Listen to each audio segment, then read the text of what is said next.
ನನ್ನ ಬಳಿ ಒಂದು ಮನಸ್ಸಿನ ಮಾತು ಕಾಗದದ ಮೇಲೆ ಕೇಳಿ ಪರಮಾನಂದ ಬಳ್ಳೊಳ್ಳಿಯವರು ಬರೆದಂತ ಒಂದು ಕವನ ಸಂಕಲನ ಪುಸ್ತಕ ಇದೆ. ಇದು ಇನ್ಸ್ಟಾಗ್ರಾಮ್ ಅಲ್ಲಿ ಪರಿಚಯ ಆದಂತಹ ಕನ್ನಡ ಕ್ಯೂಟ್ಸ್ 264 ಅಕೌಂಟ್ ಅದು. ಅದನ್ನ ಫಾಲೋ ಮಾಡ್ರಿ, ಮೊದಲು ಫಾಲೋ ಮಾಡಿ DM ಮಾಡ್ರಿ. ಈ ಪುಸ್ತಕನ ನೀವು ಮೊದಲು ಖರೀದಿ ಮಾಡ್ರಿ.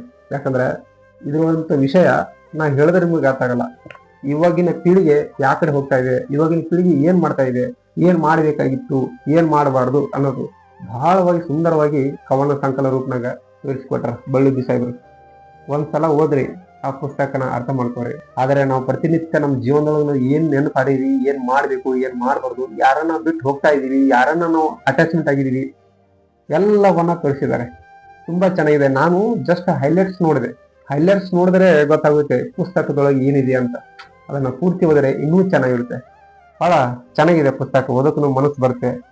ಯಾವಾಗಲೂ ಪುಸ್ತಕಗಳನ್ನ ಗಳಿಸಿ ಮಾಡ್ರಿ. ನೀವು ಲೈಫಲ್ಲಿ ನೀವು ಏನ್ ಗಳಿಸಿರೋ ಗೊತ್ತಲ್ಲ, ಪುಸ್ತಕ ಬರಹಗಳನ್ನು ಎಷ್ಟು ಗಳಿಸಿರಿ ಅದೇ ನಿಮ್ ಜೀವನ ಕೊನೆ ತನಕ ಬರೋದು ಅಂತ ಹೇಳ್ತೀನಿ. ಎಲ್ಲರಿಗೂ ಒಳ್ಳೆಯದಾಗಲಿ.